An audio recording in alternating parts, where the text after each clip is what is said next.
tong pahayag. Ako po sang-ayon ako dito sa pinahayag ng Chinese Embassy. Marami pong netizen yung nag-uudyok daw sa Chinese Embassy na bakit hindi bigyan ng sanction yung mga senador at iba pang opisyal. 'Di ba? Marami nagtatanong sa inyo dito sa akin. Hindi ko na masagot kasi hindi ko alam yung pahayag ng Chinese Embassy. Ngayon po, nagpahayag na po yung Chinese Embassy kasi yung sa naalala nyo yung mga taga Palawan, Kalayaan, pinersona nung grata. Dineklara po na bawal na sila dun sa pagpasok sa China, Hong Kong at Macau. Marami po nagtatanong sa inyo, yung bang mga senador? Hindi ko po masagot dahil hindi ko po alam. Ngayon, eto na po ang pahayag ng spokesperson of the Chinese Embassy, si Ji Lingping.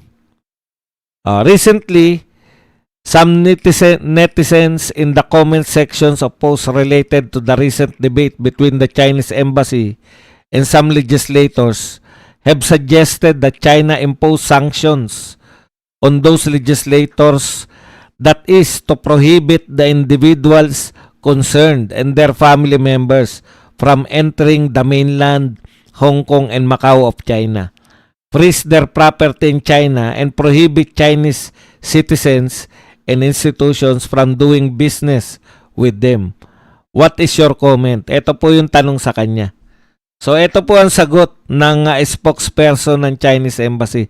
It is not our option, at least not now. This is a debate. They have the freedom to express their views and we have the freedom to respond. No one should be silenced. Diplomacy is based on reciprocity. Words for words, action for actions. Yan po ang paniniwala ng Chinese Embassy. Words for words, actions for actions. So, safe po ang ating mga senador. Basta debate-debate lang. Pero pagka once po na kayo ay nagdeklara na ng persona non grata, ipe-persona non grata rin kayo. Ganyan po yung Chinese. Kaya pala, no? Marami nagtataka sa atin, bakit yung mga Vietnamese, Indonesians, pwede silang manghuli ng mga mangingisdang inchik na naroon sa kanilang karagatan, pwede nilang itaboy. Pag sila pwede rin nilang bombahin ng water cannon. Kasi ganun po yung paniniwala ng Chinese Embassy na kung daldalan lang ang banatan, daldalan lang. Debate lang, debate lang. Ayaw po nilang patahimikin. Sila din, pwede rin silang sumagot sa mga atake sa kanila.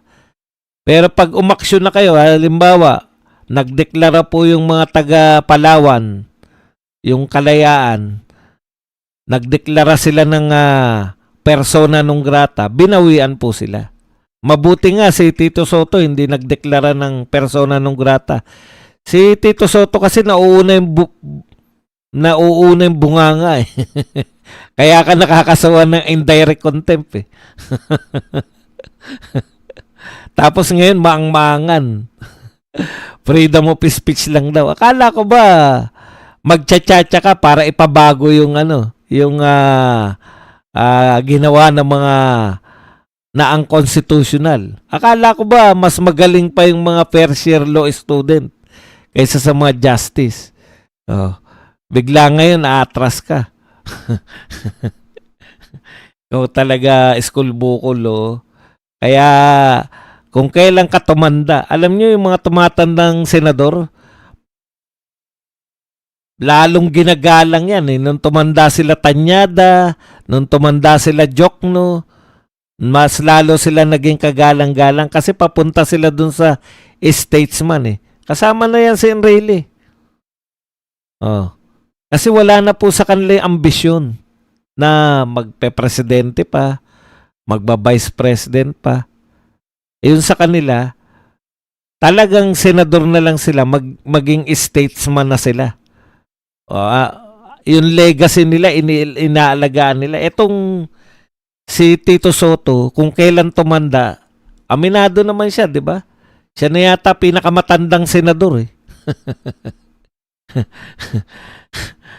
Unlike nung mga tumatandang mga senador, sila Asyong sila hindi, Joby Salonga pala.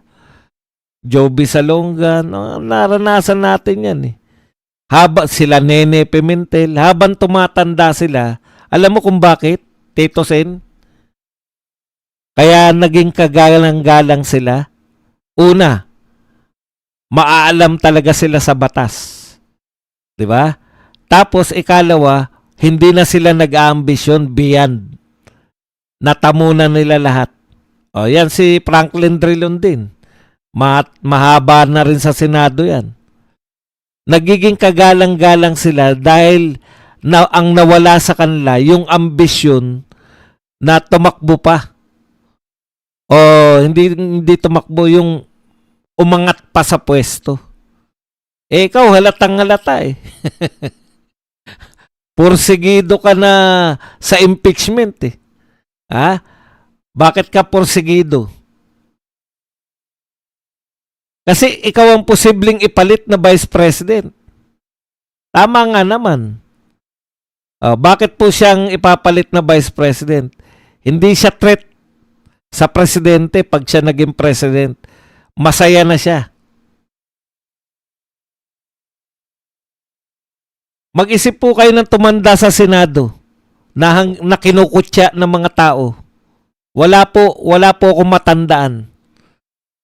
Sila Nene Pimentel, sila Chopisto Ginggona, mga nagsitanda po yan sa Senado.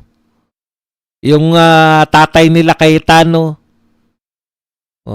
Inabutan na natin na dyan nagsitanda yan. Pero habang tumatanda po sila, lalo na si Enrile, habang tumatanda po sila, dahil nahuhubaran na po sila ng ng pangarap na mas mataas pang pwesto. Yun eh. Yung may hinahangad ka pa is either pera o ano. Sila, alam niyo po yung mga matatalinong tao, hindi po laging pera ang nasa utak niyan. Yung legacy nila.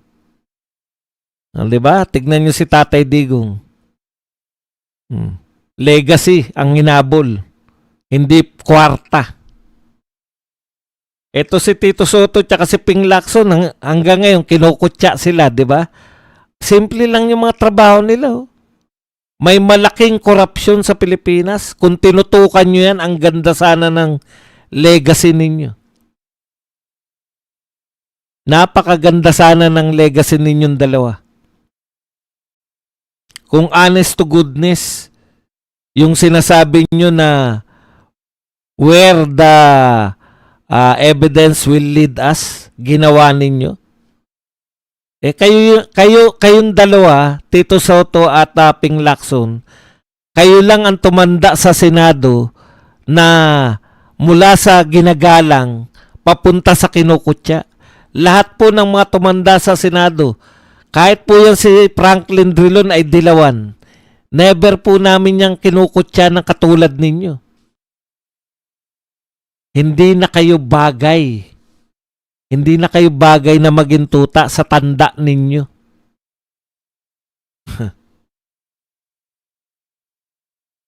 Ang dami eh. Tumanda na, nagretiro na, pinamana na sa mga anak. Si Cayetano, si Ginggona, si Nene Pimentel. Na minana na ng mga anak nila yung mga posisyon nila sa Senado. Kaya nanalo yung mga anak nila kasi kagalang-galang na sila. Kayo lang, ang legacy ninyo, putya, kung kailan kayo tumanda, tsaka kayo tinatawag na school bukol, kaya tsaka kayo tinatawag na kung ano, no. Very obvious naman, no. Si Gutesa, instead na sundan yung lead ni Gutesa, putya, binanatan nyo si Gutesa.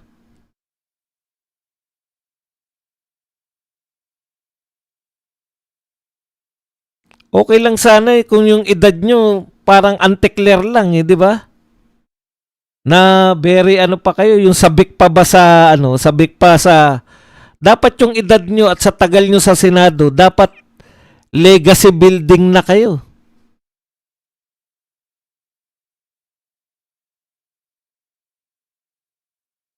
Hindi na kayo nakakawala sa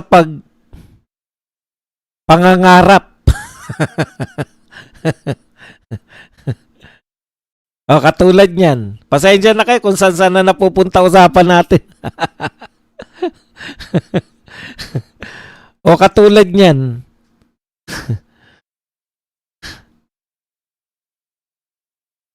Meron pong lumabas ngayon na ano. Ha?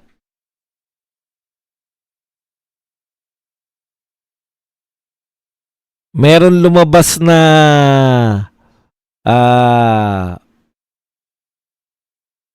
text messages di umano sa pagitan ni Marcos at ni Bersamin.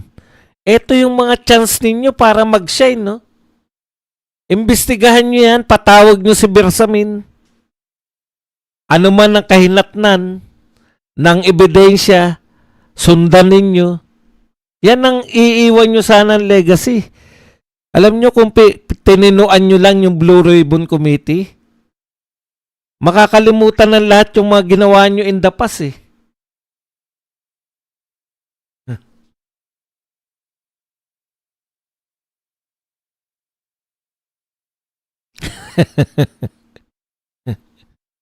Buti pa nga si Miss Tapia eh. Naging kagalang-galang nung tumanda eh. Kayo po siya. Walang katuturan. Okay, punta na po tayo rin. Tignan nyo to.